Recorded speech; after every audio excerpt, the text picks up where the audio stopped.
Hey, welcome back to Well, That's Interesting, the Now They Only Need to Pick Lotto Numbers and We're Set edition. Today is episode 281. Let's talk about the time birds predicted bad weather. My friends, if that je ne sais quoi feeling of déjà vu is currently trickling down your spine, you're not wrong. Just last week, during episode 280, hummingbirds were very much in the spotlight, and for good reason. These pocket-sized powerhouses consume 50 to 150% of their entire body weight in nectar, and to reach that goal, they need to visit up to 2,000 flowers every day. And thanks to a group of biologists from the University of California, Berkeley, we now know, statistically, hundreds of those flowers contain trace amounts of alcohol. Now, I'm not going to give anything away here if you haven't had a listen, but yes, we answered some pretty wild questions like, how do flowers become microbreweries? And are they bribing these birds with booze to pollinate? Are hummingbirds flying under the influence, and how do you even test the alcohol level in a bird anyway? What a day that was. And what a day we're about to have. We'll be covering not one, but two of the best documented cases of birds altering their behavior so radically that the results are clear. They knew well in advance of impending tornadoes and even hurricanes, and hightailed it literally hundreds of miles away from home to avoid injury. In the first half of the show, another tiny-ass bird full of surprises, the golden-winged warbler. And their look combines the sophistication of a songbird with a touch of Mad Max. Their bodies are covered in silver-gray feathers, but across their eyes you'll find a black band with a matching black beard under their beaks. This renegade attire is capped off with a golden mohawk running down the middle of their heads, with the same color blotting their shoulders.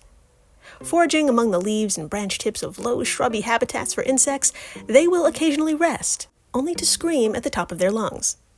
Here are the two most common songs of the golden-winged warbler, described as a composite of buzzes, chirps, and high trills, so let's have a listen.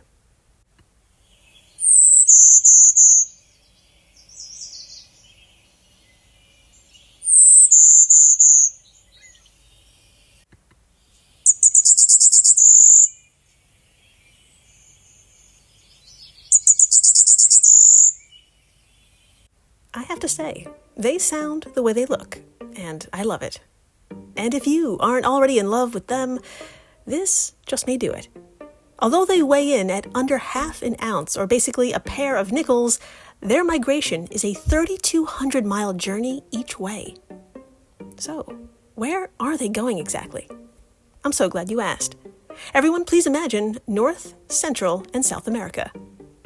Thank you. Point to the top left corner of South America, and there you have Colombia and Venezuela. Perfect. From here, move your finger through the land bridge known as Central America.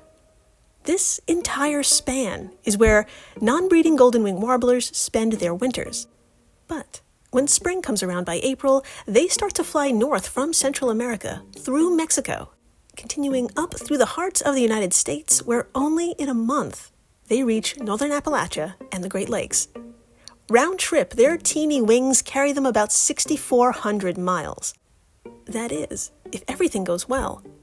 In the 2014 study we're about to fly into ourselves, we will learn that sometimes warblers need to make an unexpected detour. But how they make this detour will leave you breathless. As reported by Sarah Yang of UC Berkeley News, a different set of bird nerds from Berkeley found that golden-winged warblers in Appalachia, Tennessee, fled the path of tornado-generating storms 1 to 2 days before making landfall, well before any local signs of troubling weather. Yeah, you heard that right. Warblers. These warblers, who arrived at their breeding site in the Cumberland Mountains of eastern Tennessee, sensed trouble was afoot and winged their way around one of the worst tornado seasons to hit the United States. We will meet the team hot for warblers, and we will find out why in the holy hell they chose to study these mini voyagers. We will learn what you use to keep track of them. And spoiler, it's a tiny vest-like mechanism. And spoiler, although these nerds didn't initially set out to document storm avoidance behavior, we will see, for the first time ever, birds abandoning their nest sites post-migration to survive. We will track where they went, when they left, and perhaps Most astonishing is that we will learn how they fucking knew it was coming. Then after the break, we're leaving tornadoes for hurricanes and golden wing warblers for veeries. But don't let that plain name or their plain appearance fool you.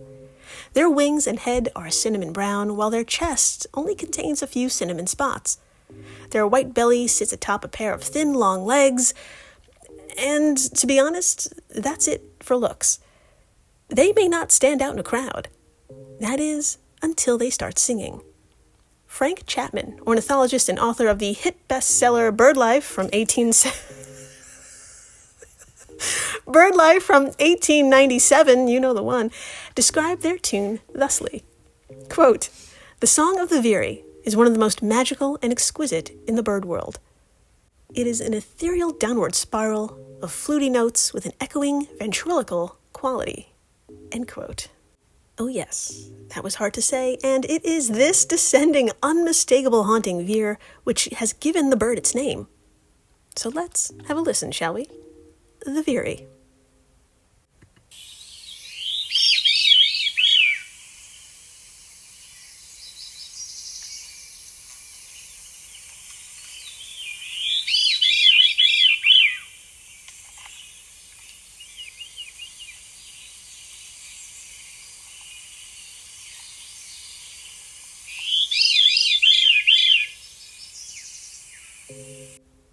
Yeah, they do not sound the way they look, and I love it. And once again, if you haven't fallen for these little bastards by now, you just might after learning their migration journey is even larger than the warblers. So please, everyone, reimagine North, Central, and South America. Thank you. Let's reorient back to Colombia and Venezuela at the top left of South America. Perfect. Now, if you move your finger diagonally down and to the right until you hit the opposite coast, you just made your way over to what the veery calls home in the winter months. In April, they leave Brazil, where we are right now, and make their way up through Central America, farther up through, you guessed it, the center of the United States to eventually find themselves in their summer home, that being the northern United States and southern Canada. Christopher Heckscher, a Delaware resident and an amazing ornithologist in his own right, just cannot quit these birds. Over the years, he's become deeply familiar with their returning population, and being the fantastic bird nerd he is, he saw a pattern developing. In years where the hurricane season had been milder, the veeries extended their breeding season, putting off their migration back to Brazil. But in years where the hurricane season turned out to be a clusterfuck, the birds made their exits early. He was so certain you could predict the upcoming hurricane season by the behavior of these birds that in July of 2018, he tweeted, and no pun intended, that despite what meteorologists around the country were saying, 2018 was going to be one stormy year. So, whose forecast was correct? Yes, you are right, the birds. We will get into the decades of research Christopher combed over to showcase the veery's patterns. We will veer into 2018. And we will check out when these birds skedaddled, and we will learn just how powerful the hurricanes were. In the meantime, hi, I'm Jill Chacha, and if this is your first time listening, welcome to the flock, my prophetic business goose. To begin, I ask, how would you like to venture into 253,000 acres of central Appalachian forestland that's considered a bit too rugged even for local Appalachians? Great, I knew you'd be up for it. My friends, grab your finest binoculars. Don't even think about whistling, because if you know, you know, and come with me into the Cumberland Plateau, the world's longest plateau of hardwood forest. And for my fellow geographically challenged Americans who are like, I don't know where we are exactly and I don't like it, don't worry. You're about to be rewarded with beauty and a tiny bird. So please imagine South Carolina. Thank you. Point to it and move your finger up and to the left. Perfect. That rectangle is Tennessee. Above Tennessee is Kentucky, and if you would, now move your finger right of center on their border. Voila, here is the Cumberland Plateau.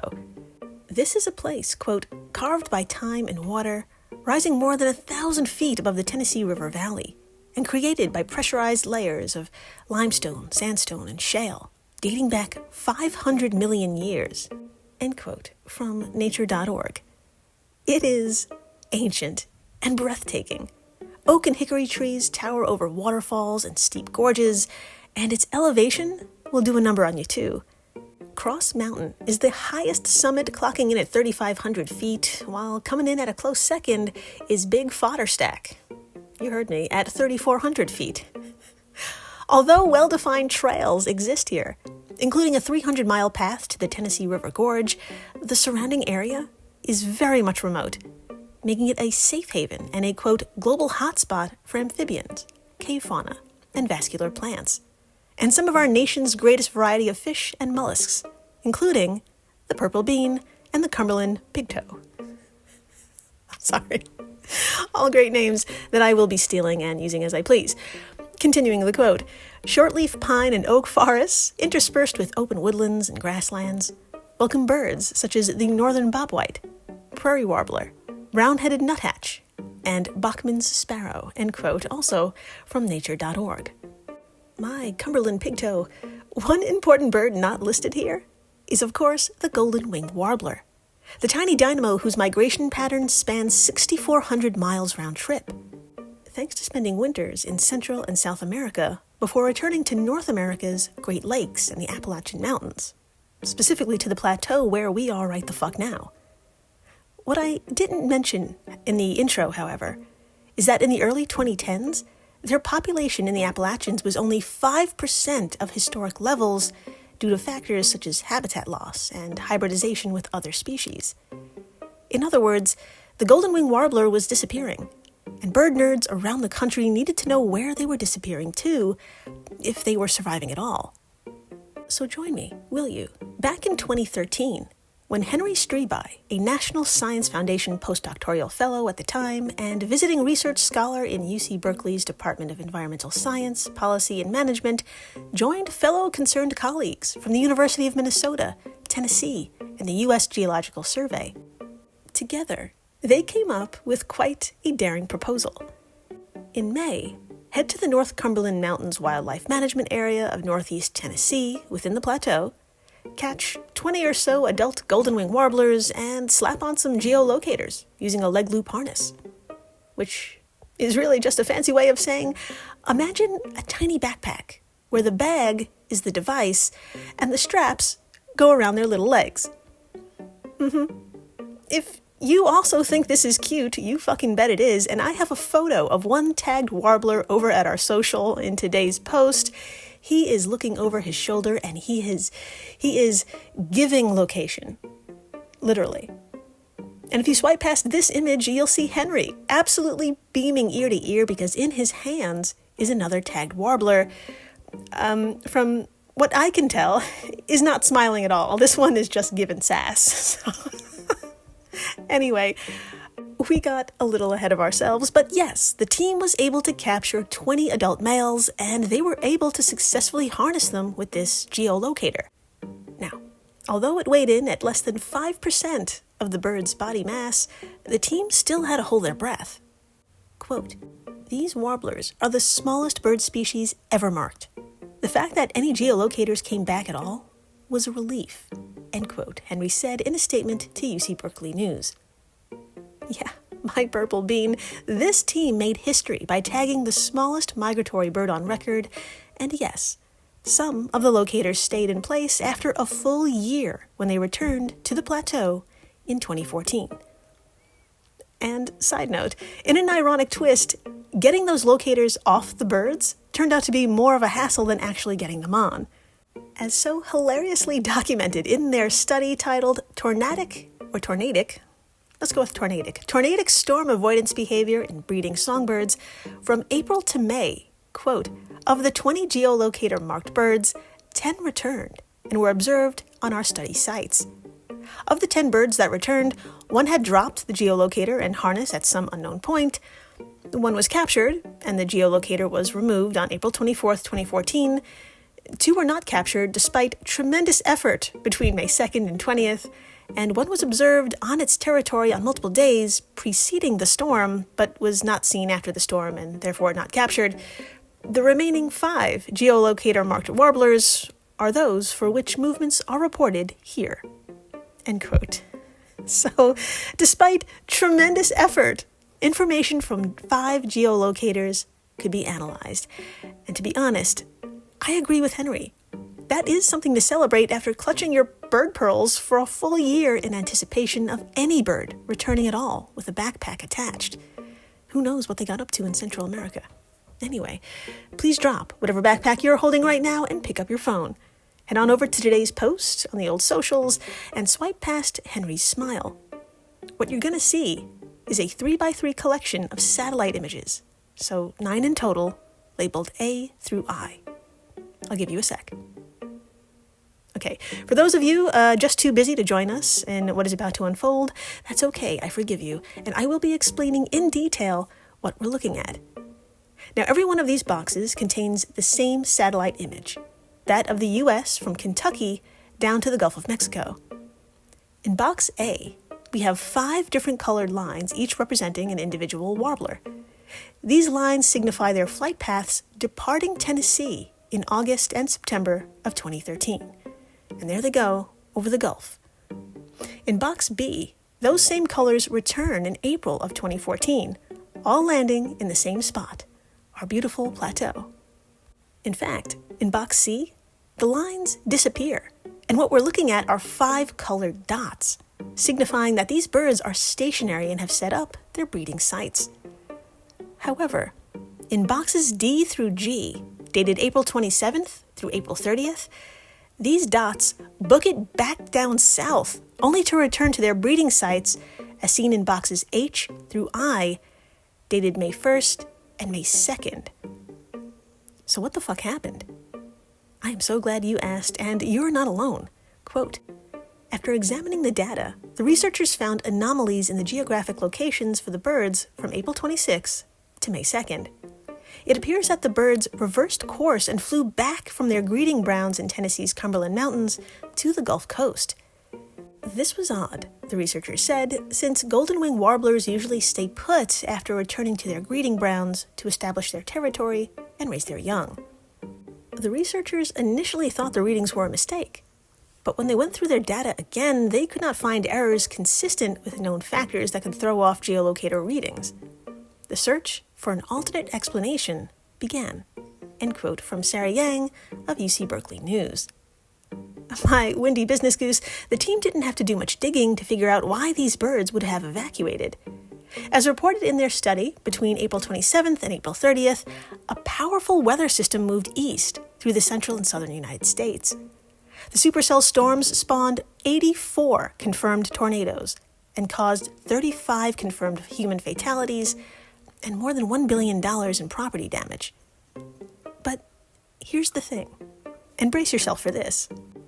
The birds fled while the storm was still 250 to 560 miles away, and local environmental cues, including atmospheric pressure, temperature, and wind speed, were normal. Yet, these golden-winged warblers evacuated 1 to 2 days before the storm hit. To put this incredible weather forecasting into perspective, Henry said it best in an interview with Sarah Yang, quote, at the same time that meteorologists on the Weather Channel were telling us that this storm was headed in our direction, the birds were apparently already packing their bags and evacuating the area. We remembered the supercell storm because we also had to evacuate to a hotel to wait it out. End quote. If this sounds astonishing to you, you are right, and it's only going to get better from here. 1. This accidental discovery is the first documentation of long-distance migrant birds leaving their breeding site and returning to it once what's called a facultative event has ended, i.e. an event that forces a bird to migrate thanks to some external cue, often weather. These 5 warblers flew as far south as 1,500 kilometers or 932 miles to avoid these tornadoes. One of them even booked it to Cuba. And once they sensed that the coast was clear, no pun intended, all 5 migrated back to their nests. Which leads me to fun fact number 2. The way they knew a supercell was coming? Girl, you need to sit for this. If you aren't sitting already, so please, sit your ass down. According to the team's study, storms like this one that are strong enough to generate 84 goddamn tornadoes, they produce what's called infrasound, or frequencies below 20 hertz. And these sounds can carry as far as 1,000 kilometers. 20 hertz is well out of the range of what we can hear, but it's at exactly the same frequency birds are most sensitive to hearing. And since sound waves with lower frequency travel the farthest, the warblers literally heard it coming. John Hagstrom, a geophysicist at the U.S. Geological Survey in Menlo Park, who was not involved in this particular study, but did find that before supersonic flights were discontinued, their infrasonic noise from Concorde jets could interfere with the ability of racing pigeons to find their way home. Now, he said this to UC Berkeley News, quote, "The new paper about warblers clearing out before tornadoes hit presents convincing evidence that birds also use infrasound to remotely detect storms." Biologists had not been looking at the use of infrasound in this way, but it certainly makes sense to me. We may find that acoustics are a pretty significant way that birds in general view their environment, much like dogs use olfaction and humans use sight. End quote. So there you have it. As research shows that tornadoes are becoming more common and more severe with climate change, evasive actions like the warblers booking it to Cuba might also become more common and necessary for survival. In the meantime, don't talk smack anywhere near a bird. They can hear you. After the break, we are leaving a plateau in Tennessee for a state park in Delaware, and we're leaving tornadoes for hurricanes. Yeah, predicting a twister a few days out is impressive, but what if I told you there's another tiny bird that can sense hurricanes months in advance? Yeah, more clairvoyance is next. Stay tuned. Study and play come together on a Windows 11 PC. And for a limited time, college students get The best of both worlds. Get the Unreal College Deal. Everything you need to study and play with select Windows 11 PCs. Eligible students get a year of Microsoft 365 Premium and a year of Xbox Game Pass Ultimate with a custom color Xbox wireless controller. Learn more at windows.com/student offer. While supplies last. Ends June 30th. Terms at aka.ms/collegepc. Where is Daredevil? I'm right here. Don't miss the return of Marvel Television's Daredevil Born Again. So what's next? I feel liberated, We're gonna take this city back. over medicated. In an all-new season, now streaming only on Disney+. They're hunting us. It's time we started hunting them. I can work with that. This should be tons of fun. Marvel Television's Daredevil Born Again, now streaming only on Disney+. And we're back. We are so back. And my friends, I'm going to need you to slip into your sexiest raincoat and to get hot for meteorology, because we're about to talk about ACE. Long clickety-clack calculation short, accumulated cyclone energy, or ACE if you're nasty, is a metric used by meteorologists to measure the total intensity and duration of tropical cyclones/hurricanes. While we usually categorize storms by their peak wind speed, like when a storm is labeled Category 3 or 4, that only tells us how strong a storm was at its most intense moment. ACE tells us how much total energy the storm churned out from the time that it formed until the time it dissipated. And as you can imagine, that's a much larger number. In fact, ACE is very much a score. And to calculate it, all you need to do is sit the fuck down and keep your eyes peeled on a storm's wind speed in knots. Every 6 hours, you jot down that number until the storm comes to an end. From here, all you have to do is square the maximum sustained wind speed and divide that number by 10,000. Bada bing, bada boom, you've got an ACE. Now, this is a whole lot of fun, that's for sure, but it can get wilder. After a hurricane season has ended, you can determine the average ACE score for that year, which would place that year in one of 4 categories: below normal, near normal, above normal, and extremely active. Each of these categories has a range. For example, below normal is any ACE score below 66, while near normal runs from 66 to 111, and above normal, 111 to 152. Any number above this, well, that's a truly monstrous year, labeled simply as extremely active. And finally, if you're feeling exceptionally frisky, by gathering past seasonal ACE scores, you can try and predict the intensity of an upcoming season.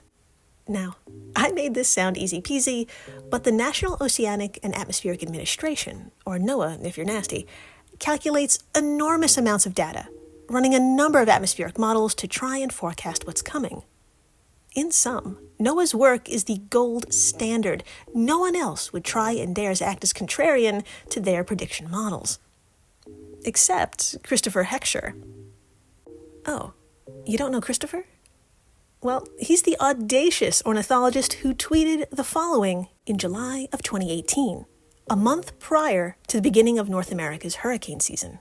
Quote, 2018 data from Delaware Veeries so far predicts an above-average #hurricane season with 3 to 5 major Atlantic hurricanes and an ACE between 70 and 150. End quote. My friends, I don't think I can come up with a strong enough analogy, but I'm going to try. This tweet is as if a bird nerd saddled up to a poker table betting against the undisputed world champion, and instead of cards in hand, they had a bunch of small songbirds. What I mean to say is that NOAA had announced their models and revealed their ACE to be 103 or lower, forecasting 2018 to be a below-average season. Even other reliable institutions like Colorado State University set theirs at 60. But here's Christopher swaggering in with an estimate of 70 to 150. And his models were not based on previous storms or meteorology, but based on the breeding season of a brown bird. So, what the fuck happened? After the dust had settled from 2018's hurricane season, who could claim victory? Drum roll, please. Thank you in the back. Quote, the actual ACE ended up at 129, right in the sweet spot of the avian-inspired projection. Quote within a quote, the birds were saying bad season, and everyone else was saying below average season. In the end, the birds were more accurate. End quote, said Christopher, associate professor at Delaware State University, in an interview with Andy McGlashan of Audubon magazine. Yes, my singing business goose, bird behavior was a more accurate predictor of weather than NOAA nerds. And because of that, you may have some questions like, what the fuck are you talking about? How do you even begin to know what a bird knows about upcoming weather, especially hurricanes? I am so glad you asked. So join me, will you, months prior to Christopher's victorious tweet at scenic White Clay Creek, one of Delaware's largest and most well-known state parks. It's a 3,500-acre sanctuary located at the very top of the state, nestled between Pennsylvania and New Jersey. According to Audubon magazine, veeries love the moist woodlands here and breed in such areas across the northern United States and lower Canada from mid-May throughout July. It's these late spring and summer months which give the veeries time, and most importantly, calm weather to build a nest where the female lays 3 to 5 greenish-blue eggs. But things don't always go to plan. Quote, when the birds lose a brood of eggs, as inevitably befalls some nests each year, the birds try again. If more nests fail, they'll try again and again until they hatch young. But at some point, if they remain unsuccessful, the veeries call off nesting for the year, molt into their fresh feathers, and prepare for their arduous migration back to Brazil. Having become deeply familiar with this population of veeries over his career, Christopher Heckscher noticed that the birds reached that cutoff point earlier in some summers than in others. The data didn't reveal any clear correlation to temperature at Heckscher's roughly 450-acre study site in scenic White Clay Creek, or any other factor he can think of. Quote within a quote, I didn't know what the heck was going on, he said. Then suddenly, it occurred to me to look at tropical storms during their migration period. End quote. From Andy McGlashan of Audubon magazine. Yeah, my friends, Chris had a eureka moment. It's very possible that veeries are cutting certain breeding seasons short because of impending weather. Weather that just may hit Delaware a month later in August. All Chris needed to do to prove it was to look through decades of records on these birds and compare their breeding activity to yearly ace numbers. It would be arduous and frankly boring, but that's just my opinion. Chris, thankfully, loves this shit and dove in. According to his study titled A Near-Arctic Neotropical Migratory Songbirds Nesting Phrenology and Clutch Size Are Predictors of Accumulated Cyclone Energy, quote, from 1998 through 2016, 15 to 20 breeding pairs of veeries were affixed with a unique color band combination. Nest searching was initiated the first week of May and was conducted by 1 to 3 observers daily for about 4 to 7 hours, 4 to 6 days a week, depending on weather, until the third week of July, when veeries no longer exhibited breeding behavior. During the period of 1998 to 2016, the Delaware veery population's mean clutch initiation date and clutch size was recorded, where clutch refers to the total number of eggs a bird lays and incubates in a single nesting attempt. That's so cute. Okay, using clutch initiation and clutch size as multiple predictors, regression analysis resulted in a highly significant predictive model. End quote. Well, like calculating business goose. That is just a fancy way of saying, hey girl, when clutch data were compared to ace, you won't believe what was found. Veeries had longer breeding seasons during years with relatively mild hurricane seasons and cut their nesting short in harsher years. Yeah, the numbers were so clear, Chris picked up his phone and tweeted for the ages, calling out NOAA and meteorologists around the globe with his own prediction model, that being veeries, their clutches, and the length of their stay in Delaware. Chris took his win in stride and even used his study to highlight the effects of climate change. With hurricanes becoming ever more intense, birds will be altering their breeding seasons, perhaps to their own detriment. And if they fail to leave early and risk flying into these storms, well, countless will be lost. As to how in the hell veeries even know when to say when, well, I have great news. We don't know. We don't know how they do it. Quote, whatever it is, they know by mid-May. The average date of all nesting attempts in years with low ace was after May 23rd, end quote, Chris told Audubon. He went on to say, quote, it sounds out there, but then again, if you think about it, it makes sense these birds would take advantage of anything they could across their evolutionary history to avoid hurricanes, end quote. So, needless to say, to explain this behavior and what this advantage is exactly, more studies and research needs to be done.